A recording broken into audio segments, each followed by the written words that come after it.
et merci de nous retrouver pour la Foi prise au mot, votre rendez-vous hebdomadaire de formation, aujourd'hui en partenariat avec le journal protestant Réforme. Dans ce numéro de la Foi prise au mot, nous célébrons deux événements à la fois, la semaine pour l'unité des chrétiens et l'année Saint-Paul, en nous demandant quelle est la place de Saint-Paul chez les catholiques et chez les protestants. On dit souvent en effet que c'est en lisant l'épître aux Romains que Luther a lancé la réforme. Et on a vu par la suite catholiques et protestants se servir de Paul dans leur opposition théologique. Alors qu'en est-il aujourd'hui et quels sont les éléments que Paul a apportés à notre foi commune? Voici les questions que nous allons poser au père Éric Morin. Bonjour. Bonjour. Vous êtes curé de Saint-Jean-Baptiste de Belleville à Paris et au pasteur Serge Acmus. Bonjour. Bonjour. Vous êtes pasteur de l'église réformée de Belleville à Paris. Donc on va essayer au cours de cette émission de se poser la question de savoir si Paul est toujours un facteur de désunion ou s'il peut être un facteur d'unité, en commençant par la question la plus massive, enfin celle qui a posé le plus de problèmes au long de l'histoire, qui est la question de la justification. Alors on va essayer de partir un peu de la justification dans l'Ancien Testament, arriver à Paul, la synthèse que fait Paul, pour essayer de comprendre quel est le problème qui nous a opposés, et puis voir ensuite où on en est. Est-ce qu'on est toujours aussi en opposition sur cette question-là? Alors, j'aimerais vous lancer sur la question de la justification. C'est quoi la justification? C'est quoi ça fonctionne un peu comme un slogan, la justification, c'est quoi? On ne peut pas comprendre la justification sans le mot de justice. Malheureusement, le mot de justice dans la Bible n'a à peu près rien à voir avec notre conception en français. La justice de Dieu dans la Bible, c'est un peu comme on dirait, il y a un état de droit, il y a un Dieu de droit. Dieu est juste, et Abraham dira par exemple, comment le juge de la terre ne serait-il pas juste? Et Abraham toujours va sans faire rien, simplement en croyant, être appelé juste par Dieu. Et donc, après, on verra peut-être avec Job comment cette notion de justice de Dieu, qui est donc le fait non seulement d'être convoqué à un tribunal, mais d'être acquitté. Donc, c'est ni une valeur, ni une qualité, ni une expérience mystique. C'est d'abord d'être dans une relation. La justice de Dieu, c'est une relation avec lui.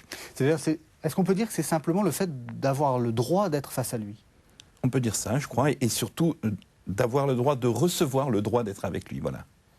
Alors, vous avez dit Ancien Testament, on est parti sur Abraham, vous avez parlé de Job. Qu'est-ce qui se noue à ce moment-là sur cette question de la justice de Dieu?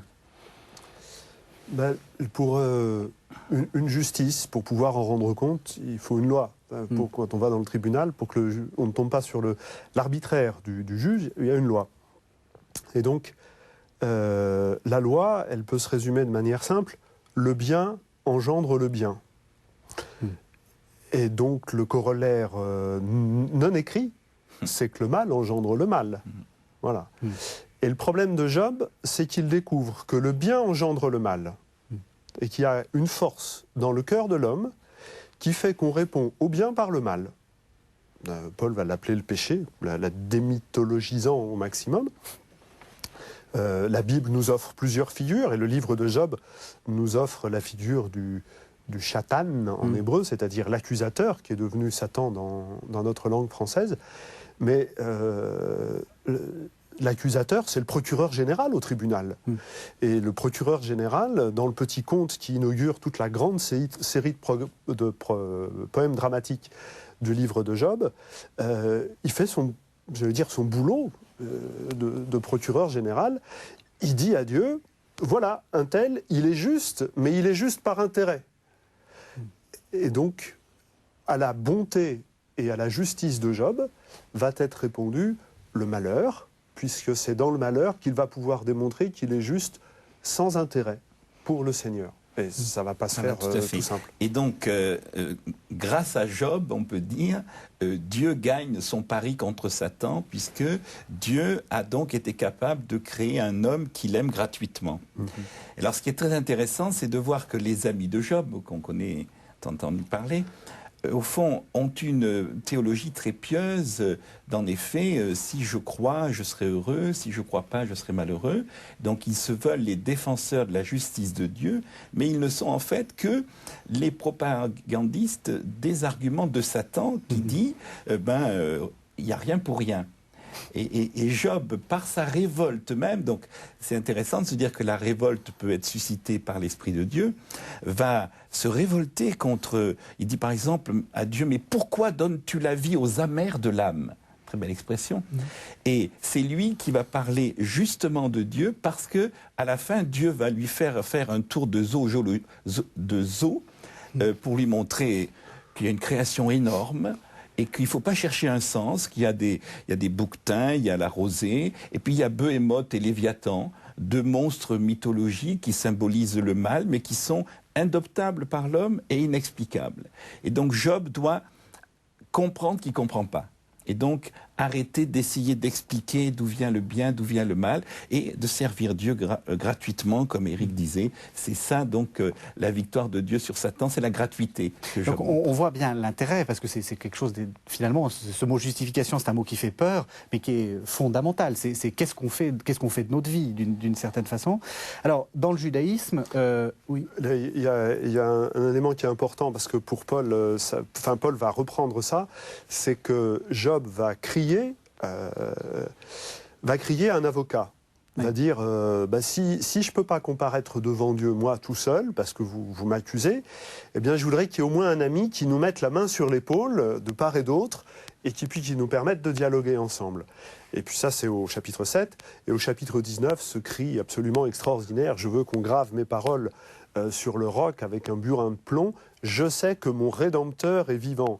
C'est-à-dire celui qui va assumer les droits juridiques pour permettre justement à la relation de se nouer.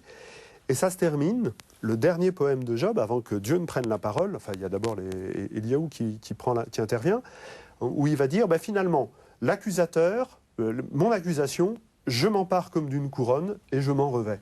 Il est presque fier d'être accusé par ses accusateurs, pourvu que ça lui permette la rencontre face à face avec Dieu. Voilà, c'est vraiment un cri d'une force, je crois qu'on n'y est jamais arrivé. Oui, tout à fait. C'est-à-dire qu'on voit vraiment avec Job que la justice de Dieu, ce n'est qu'une relation avec Dieu.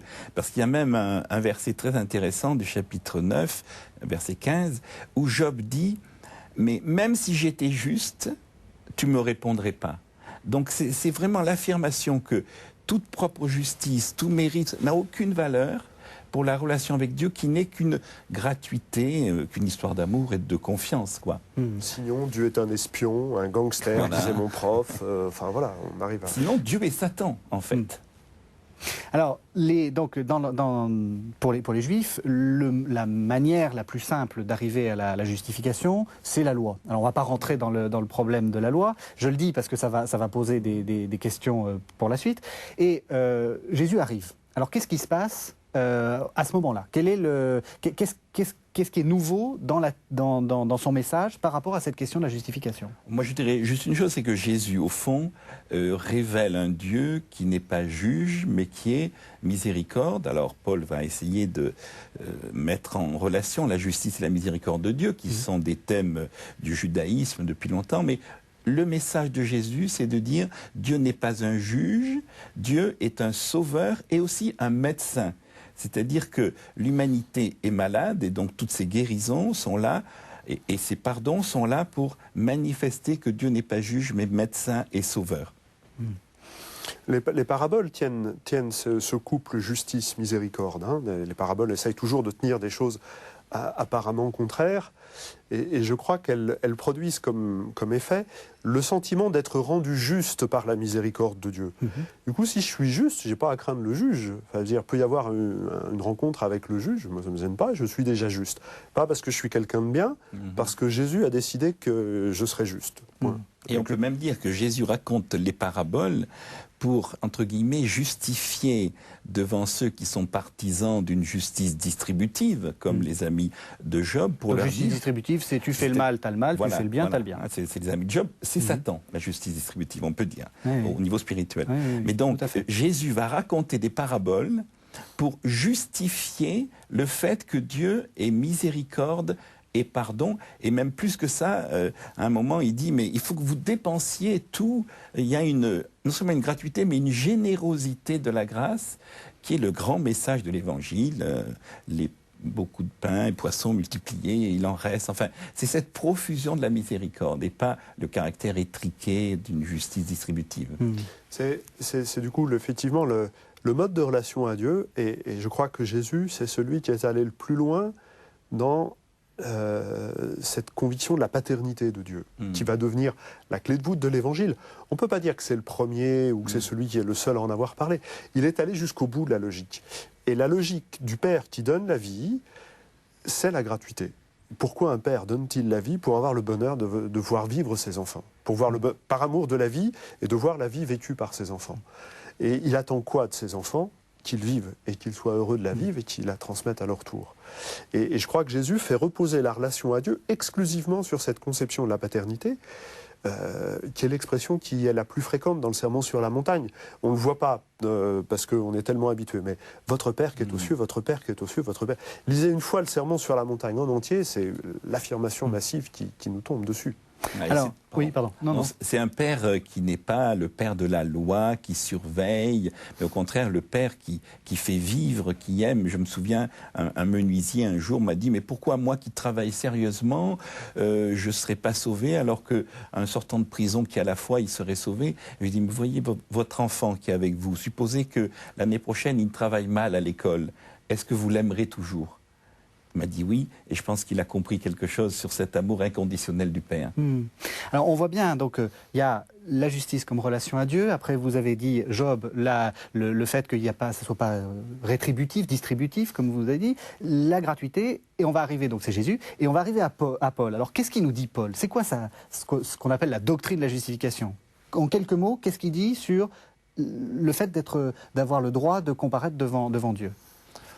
Je laisserai aussi bien Éric en parler. Moi, je veux simplement dire que, au fond, pourquoi Paul a cette attitude très complexe, les Romains, Galates, avec la loi, c'est tout simplement, comme le judaïsme l'enseigne, lorsque le Messie est venu, la loi n'est plus nécessaire.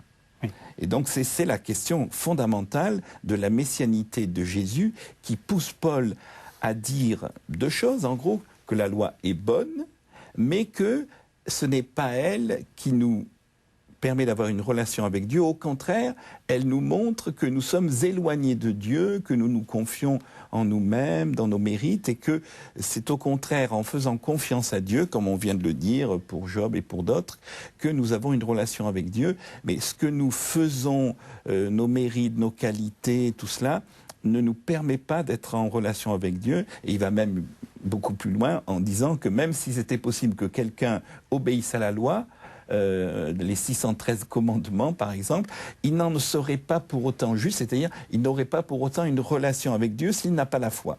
Et donc il va dire l'homme est justifié par la foi, ce qui veut dire par Jésus-Christ, par la foi en Christ, sans les œuvres de la loi, ce qui veut dire au fond sans nos qualités et nos mérites. Donc c'est un amour inconditionnel comme on disait.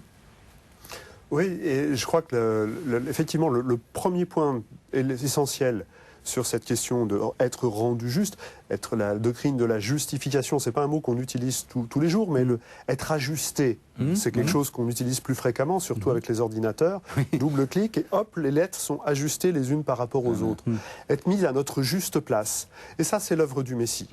C'est l'œuvre de Jésus Messie qui vient nous arracher à la malédiction, qui vient nous libérer de la loi ou du joug de la loi. Il y a toujours des expressions très percutante, provocatrice de Paul pour parler de l'œuvre de Jésus qui, par la croix, nous met dans un autre statut où, de fait, la loi n'est plus nécessaire. Ce n'est plus la loi qui norme notre relation à Dieu, c'est le fait, par la foi, de laisser le Christ vivre en nous et d'être membre de son corps.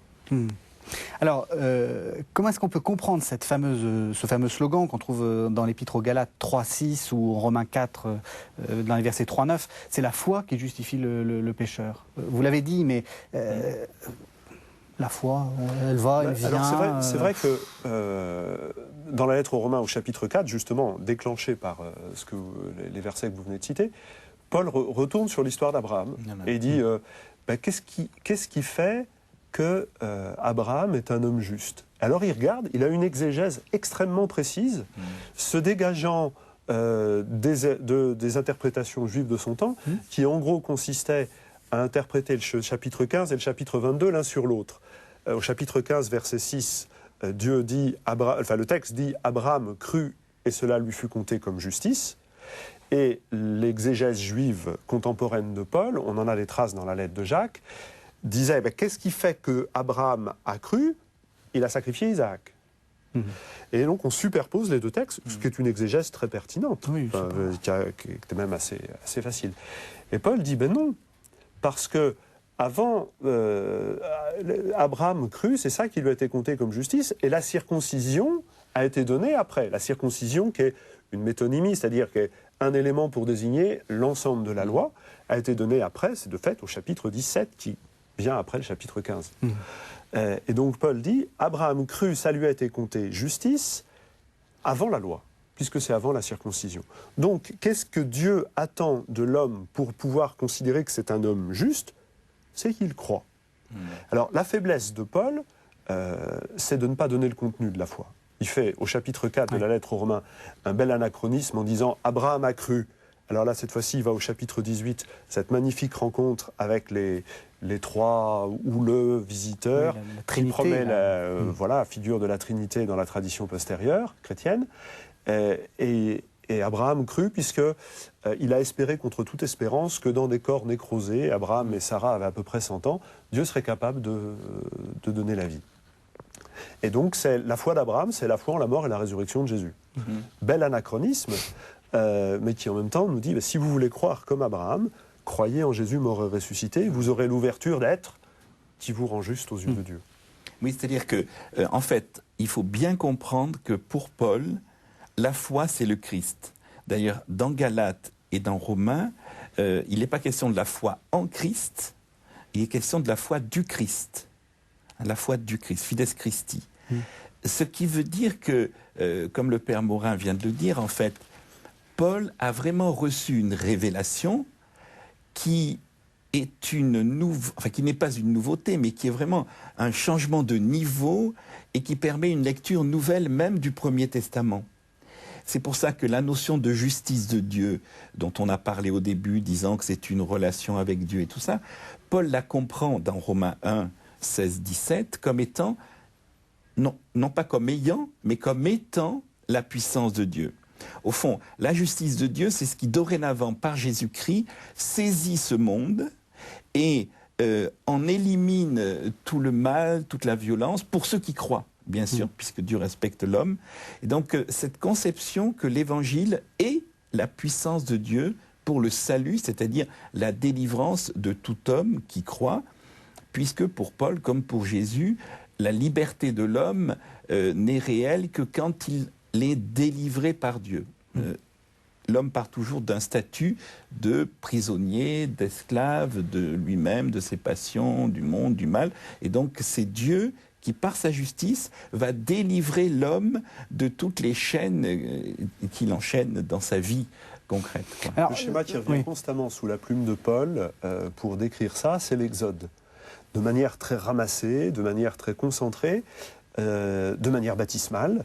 Voilà, Dieu qui descend, qui vient nous arracher à Pharaon, Satan, le péché, voilà, qui vient nous revendiquer en disant « vous êtes à moi parce que vous m'appartenez » et qui nous fait traverser les eaux du baptême ou les eaux de la mer Rouge pour nous conduire à travers un désert qui est celui de notre existence, qui est une étape vers une terre promise. Voilà. Et ça, c'est l'œuvre du Christ pour nous. Et le schéma de l'Exode est extrêmement prégnant, de manière toujours très concentrée, parfois allusive, mais bien présent.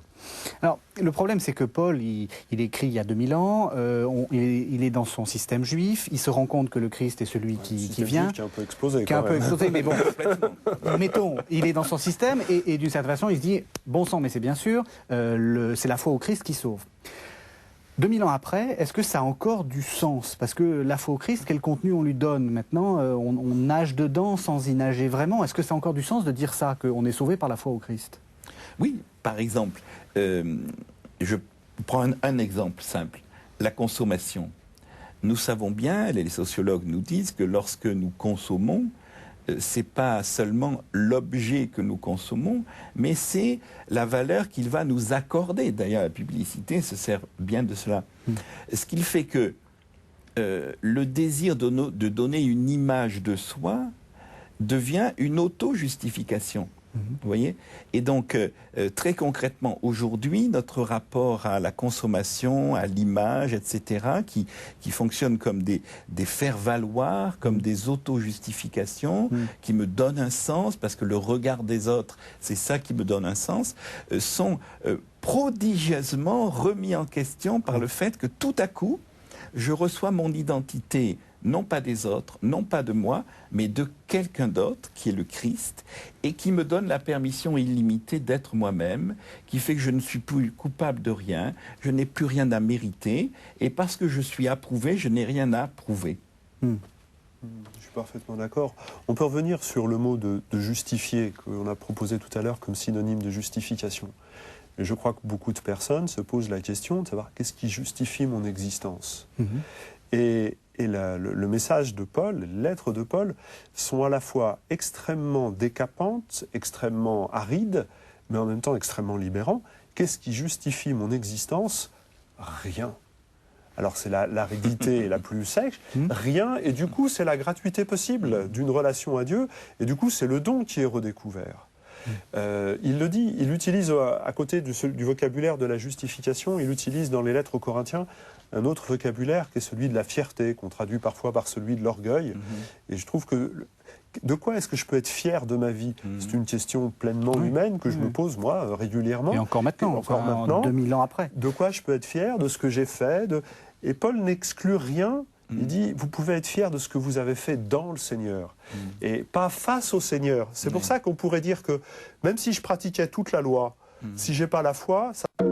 Pour expliciter ce thème de la justification, Paul prend un autre type de vocabulaire, particulièrement dans les lettres aux Corinthiens, autour de la fierté.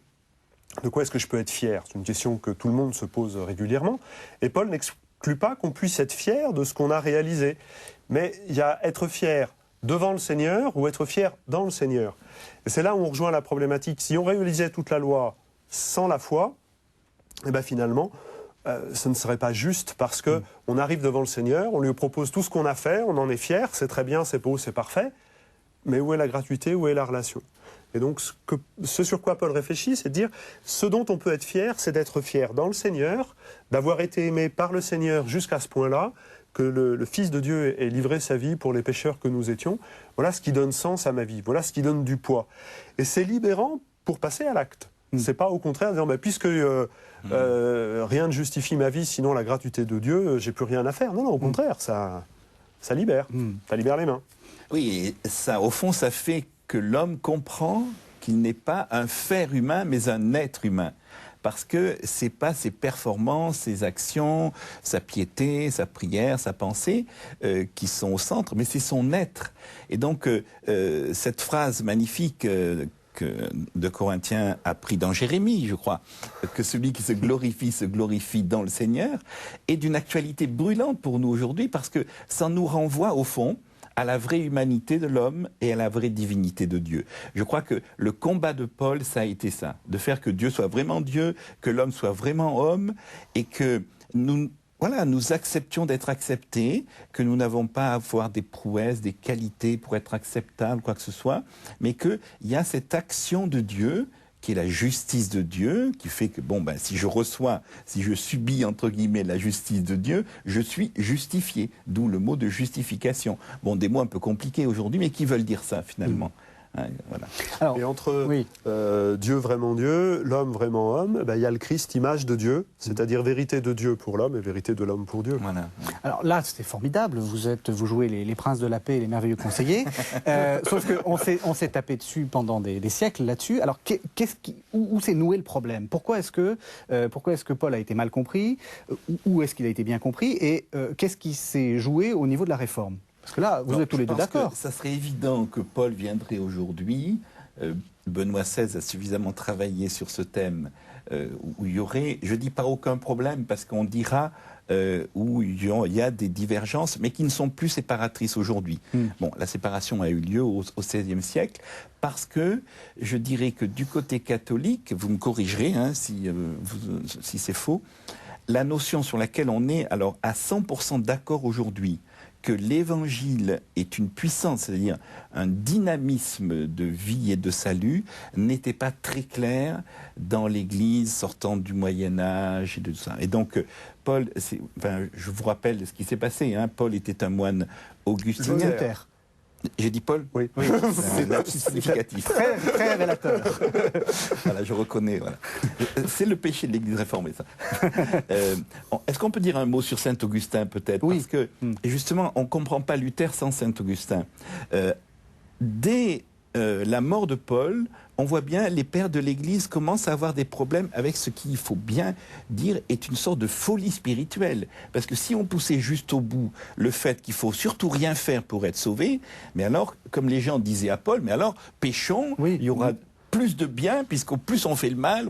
Mangeons et buvons, puisque demain nous mourrons. Et donc, des pasteurs comme Éric et moi, on aurait dit, non, mais écoutez, oui, la justification par la foi sans les œuvres, d'accord, mais enfin, il faut que vous payiez votre collecte à l'Église, que vous soyez des bons chrétiens. Vous voyez, donc les pères de l'Église, parce qu'ils étaient des pasteurs, ont un peu minoré la radicalité de cette justice par la foi.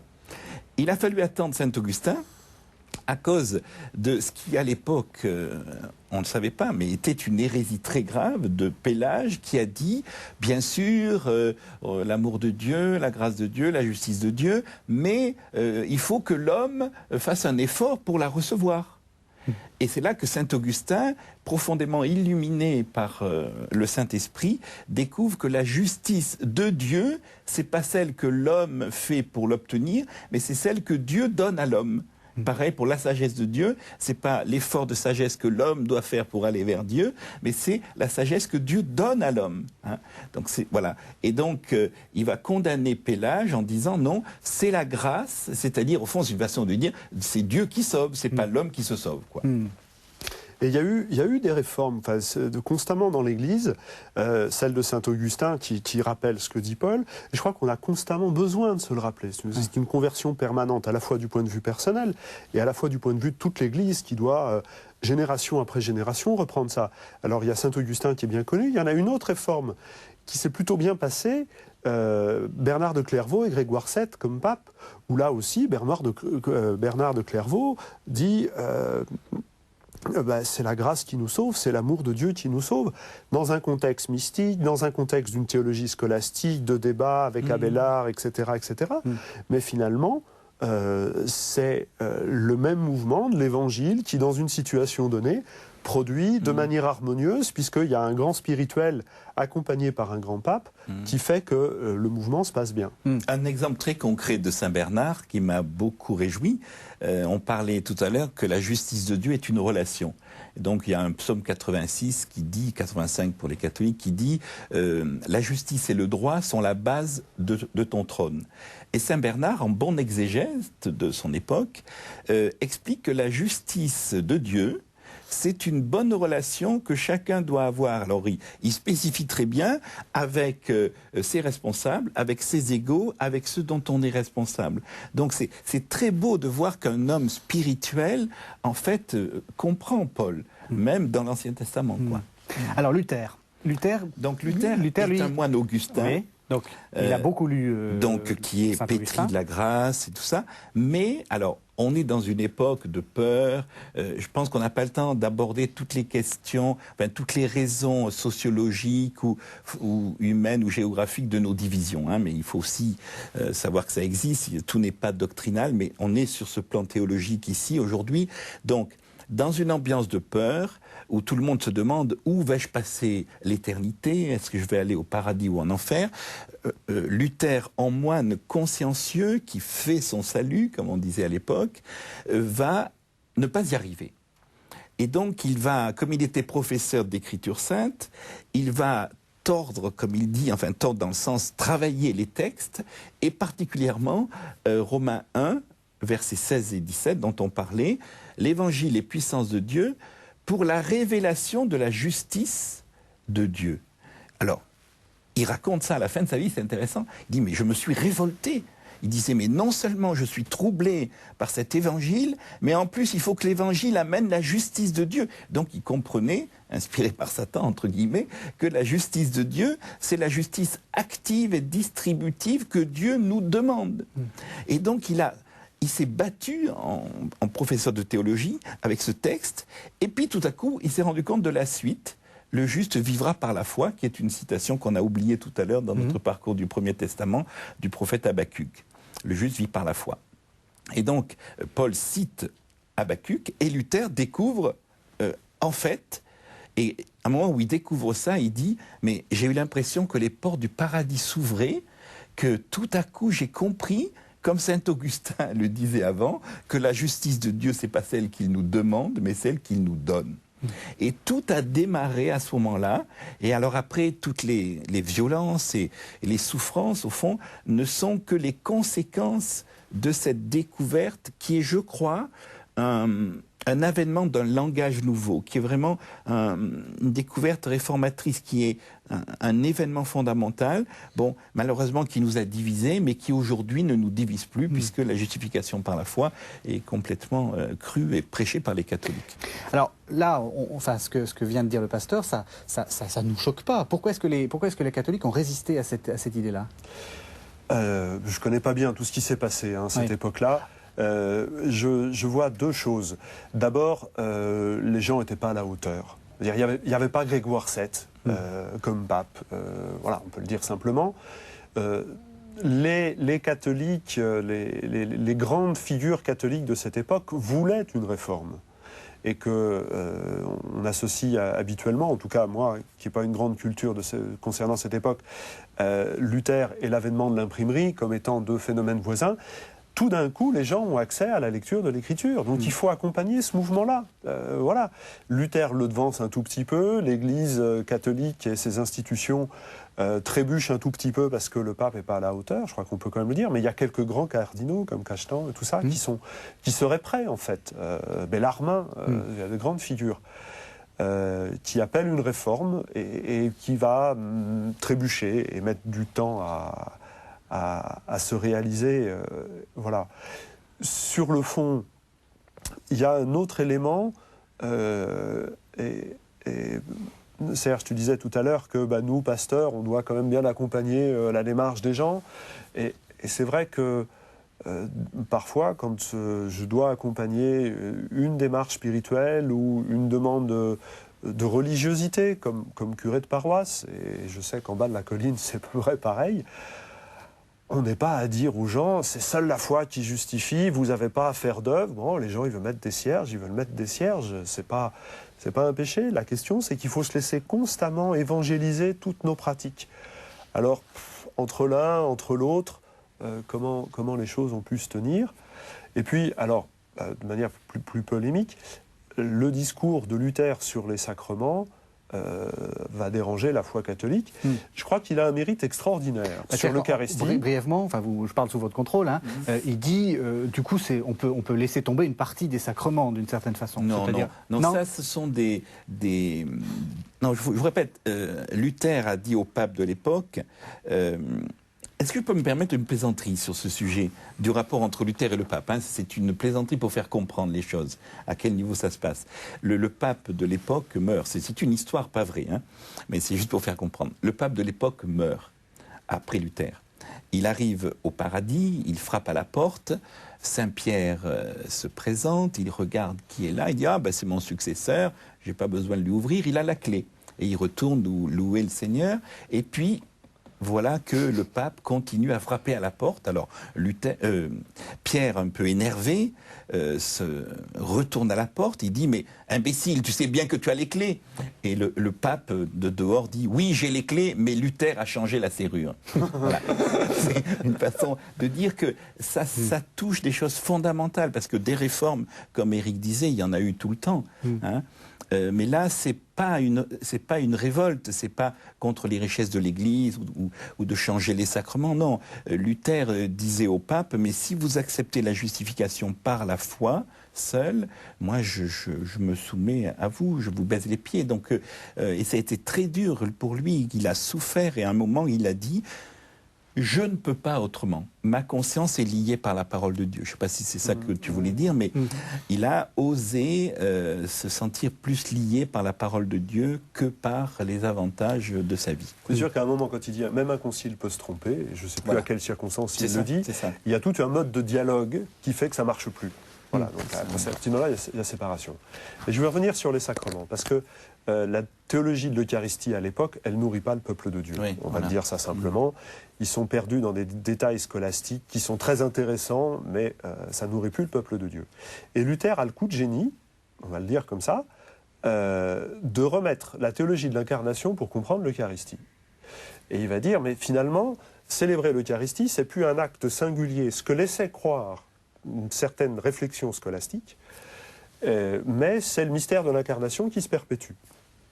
Et il va dire, si le Christ est en deux natures, donc ce mystère de la double nature du Christ se perpétue dans l'Eucharistie, et donc il va parler d'une consubstantiation par opposition à la transsubstantation. On reprend le vocabulaire un peu du jargon de l'époque, pardonnez-moi, pour dire, voilà, il y a vraiment le Christ, il y a encore du pain. Bon. Et c'est, je crois, ce qui aujourd'hui est l'objet du dialogue encore entre les chrétiens de tradition luthérienne ou de tradition catholique, c'est la notion de substance. Comment comprendre le verbe être. C'est donc plus des conceptions philosophiques qui vont créer et générer une spiritualité, une manière de se tenir devant ce mystère. Maintenant, tout ce qu'on vient de dire sur Saint Paul, vous voyez qu'entre Serge et moi, il n'y a rien qui nous sépare. Puisqu'on parle de Saint Paul, j'aimerais lire un petit passage qui a été très important pour Luther dans les Romains, mais cette fois au chapitre 3, pour bien comprendre ce que c'est cette justice de Dieu. Maintenant, sans la loi, est manifestée la justice de Dieu à laquelle rendent témoignage la loi et les prophètes. Justice de Dieu par la foi en Jésus-Christ, pour tous ceux qui croient, car il n'y a point de distinction, tous sont péchés et sont privés de la gloire de Dieu, et ils sont gratuitement justifiés par sa grâce, par le moyen de la foi qui est en Jésus-Christ. Et après, il dit quel sujet de se glorifier, comme tu en parlais. Donc, au fond, je crois qu'au-delà des conséquences négatives que tout cela a eues, et que tout cela, quelquefois encore, bien qu'on soit pleinement d'accord sur la parole, les sacrements, même si on les compte différemment, parce qu'on a des définitions différentes, l'enjeu, et qui est aujourd'hui l'enjeu de nos églises, quelles qu'elles soient aujourd'hui, c'est, parce que je disais, la divinité de Dieu, c'est-à-dire expliquer que l'évangile, c'est pas ce que je fais moi, mais ce que quelqu'un d'autre, Jésus-Christ, a fait pour moi. Et Luther conjuguait beaucoup ce pour moi. On peut dire que l'évangile, c'est pas seulement croire que Dieu est amour, mais c'est croire que Dieu m'aime. Et ça, on est complètement d'accord sur ce sujet. Alors, on abordera peut-être une divergence qui devrait pas être séparatrice entre nous aujourd'hui, mais depuis 97, donc, il y a un accord théologique entre l'Église catholique et les églises luthériennes, mais les réformées aussi, sur la justification par la foi. Donc, on est tout à fait d'accord. Alors, il y a une divergence qu'on abordera, mais moi, je voudrais mettre l'accent vraiment sur cet accord qui, maintenant, se fait sur le fait que l'Évangile est une puissance qui me sauve et pas une performance humaine, et que je n'ai qu'à la recevoir, à la subir même par la foi, la confiance. C'est-à-dire, c'est le Christ qui le fait en moi, c'est pas moi qui le fais. C'est plus moi qui vis, c'est Christ qui vit en moi, comme disait Paul. Alors, il ne reste plus que 13 minutes exactement, je vois sur le compteur, là. Donc, ce que j'aimerais après, c'est qu'on essaie de... sauf si vous avez quelque chose de... ce qu'on essaie, c'est que justement de voir comment Paul nous a, après avoir vu comment Paul nous a bien divisé, qu'est-ce que tous les deux vous êtes prêts à nous dire sur en quoi il est important, en quoi vous êtes, c'est quelqu'un qui vous fait vivre et qui nous fait vivre collectivement, catholiques et protestants. Moi, il me fait vivre pour les éléments de théologie qu'on a avancés. Lire une lettre de Paul, c'est toujours se faire bousculer dans sa foi, toujours, ou alors c'est qu'on ne l'a pas lu, ou mal lu, et c'est toujours découvrir avec plus de netteté. Alors la netteté, c'est parfois un peu anguleux, parfois ça frotte un peu, mais découvrir avec plus de netteté ce que le Christ a fait pour moi. Donc voilà pourquoi je dis. Et je crois que vous ouvriez l'émission en disant c'est ça qui nous a séparés au départ. On constate que les sujets qui nous ont fâchés, ce ne sont plus ceux-là qui nous séparent. Et je crois que la lecture de Paul pourrait contribuer à grandement à rapprocher nos communautés. Alors sur quoi? Alors par exemple, ce que Paul exprime dans les Corinthiens, les Romains et les Éphésiens, qui est la grande épître sur l'unité de l'Église, je crois qu'on peut l'appliquer sur les charismes personnels, on peut l'appliquer au charisme des Églises. Moi, je crois que l'unité de l'Église, si elle se fait en Dieu, c'est-à-dire dans la liberté, n'est pas une uniformité. Il y a une unité, j'allais dire université justement, une unité dans la diversité, mais même unité par la diversité. On croit en Dieu un, mais qui est Trinité. Et donc, c'est la Trinité qui est le modèle de notre unité.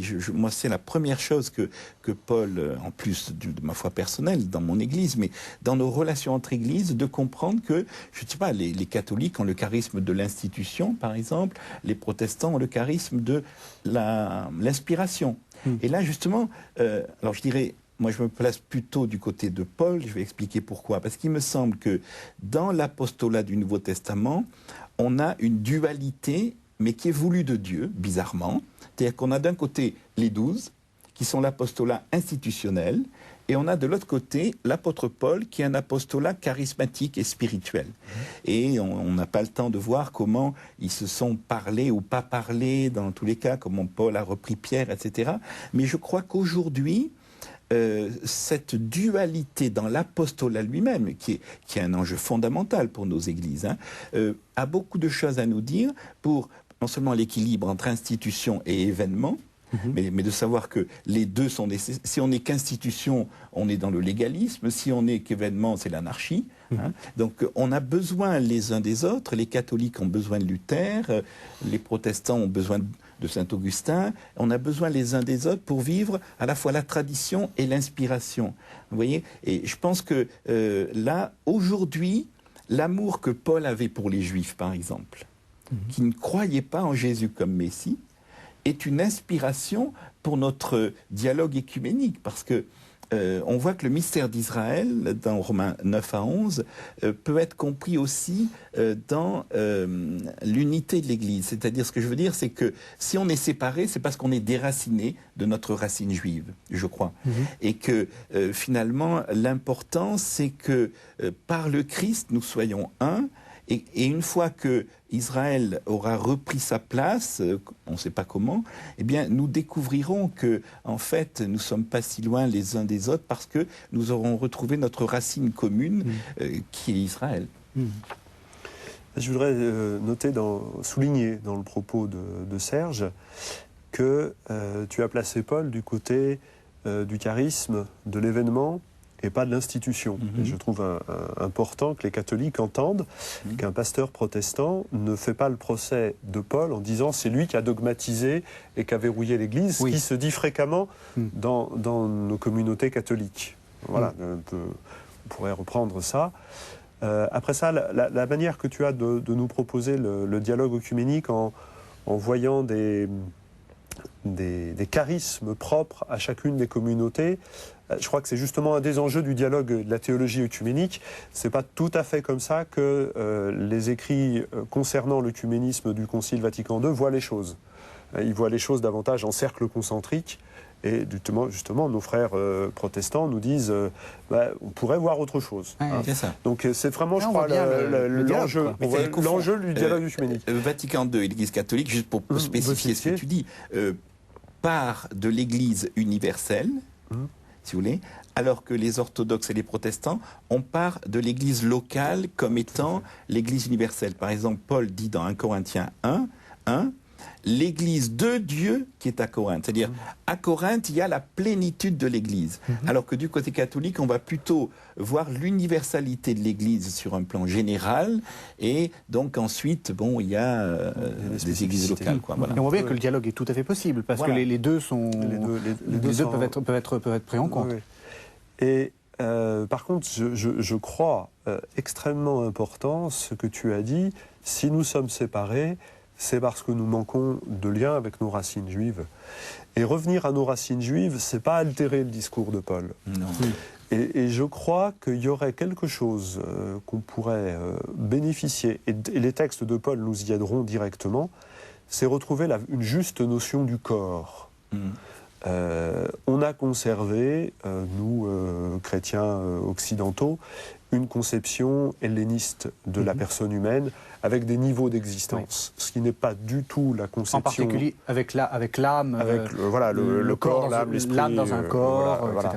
Et c'est pas du tout ça que la Bible dit, c'est pas du tout ça que les Juifs ont apporté, enfin que la tradition juive a apporté à l'humanité. Et les lettres aux Corinthiens, la première aux Corinthiens, est une réflexion d'une richesse sur le corps. Paul parle de la croix, donc du cadavre de Jésus-Christ, on l'appelait comme ça. Il parle de notre corps qui a faim, de notre corps qui a des désirs, de l'humanité, de l'Église qui est un corps, du corps de l'Eucharistie qui vient justement réirriguer ce corps et lui redonner le sang qui doit la faire circuler, et le tout avec une toile de fond absolument magnifique, le corps spirituel, je ne sais pas ce que c'est, qui vient à la fin du chapitre 15. Et il dit même une chose scandaleuse qu'on n'a jamais comprise, il dit non seulement le corps est pour le Seigneur, mais le Seigneur est pour le corps. Voilà. Et je crois qu'en revenant à ça, parce qu'on a parlé là en quelques instants des aspects éthiques, ce que je mange, donc la justice sociale, le pain que je ne partage pas, des aspects éthiques de la morale sexuelle, de l'aspect eucharistique, de la théologie ecclésiale, de la théologie spirituelle. Et je crois qu'il y a là, sur cette notion de corps, quelque chose qu'on devrait approfondir ensemble et retrouver par ce biais-là peut-être des éléments de nos racines juives. Et du coup, on revient aux faux amis de Job, qui sont des faux amis, mais qui disent une loi biologique, c'est que le bien engendre le bien. Alors ils le déclinent mal, mais c'est prendre en compte la réalité corporelle de l'humanité. Un membre souffre, c'est tout le corps qui souffre. Je ne dis pas ma main a mal, je dis j'ai mal à la main. Et il nous faut retrouver cet aspect vital des relations humaines, corporelles, des relations de l'humanité, tout en conservant cet absolu sens de la gratuité que le Christ est venu établir. Ça, parce que l'enjeu, au fond, de la foi, c'est exactement ça. C'est-à-dire que la justice de Dieu n'est pas visible dans le monde. Donc, ou bien je suis scandalisé de ce qui se passe en Israël-Palestine, dans le monde entier, et donc je dis, mais s'il y avait un Dieu, il ne se passerait pas ça. Ou bien je crois, grâce à Jésus-Christ, que la justice de Dieu est certes puissante, mais invisible. Et c'est ça que les amis de Job refusent. Alors que Job accepte de souffrir, de ne pas voir la justice de Dieu de façon visible. Mais au fond, dès le début, Abraham a cru à ce qu'il ne voyait pas, etc. Et nous aussi, notre combat aujourd'hui, c'est ça. Et je crois que ce que Paul veut nous apporter aussi, pour répondre à votre question sur un autre point, c'est qu'il me semble que Paul nous dit, alors, il y a une église visible, on est d'accord sur le corps complètement. Je crois même que par rapport au judaïsme, l'Eucharistie peut devenir non plus le sacrement scandaleux de division que la communion est, c'est ce qui n'importe quoi. Il y a un texte biblique qui dit, où Dieu dit, à chaque lieu où tu feras mémoire de moi, je serai là. Donc si on travaillait théologiquement la notion de mémoire, mémorial, je crois qu'on serait libéré de ce que tu appelais nos philosophies, en effet, aristotéliciennes et kantiennes, parce qu'il faut voir aussi, c'est pas notre débat, quand c'est divisé sur ces notions-là. Mais le point que je voulais dire, qui me semble que Paul peut nous aider aujourd'hui, alors en France, ça concerne les catholiques, en Suède, c'est les protestants, c'est d'accepter le statut minoritaire de l'Église qui non seulement ne doit pas, mais ne peut plus imposer son éthique à la société. Je crois que aujourd'hui, les Français, puisqu'on est en France, n'ont aucune envie de se faire imposer un style de vie, une morale, mais ils ont soif de spirituel.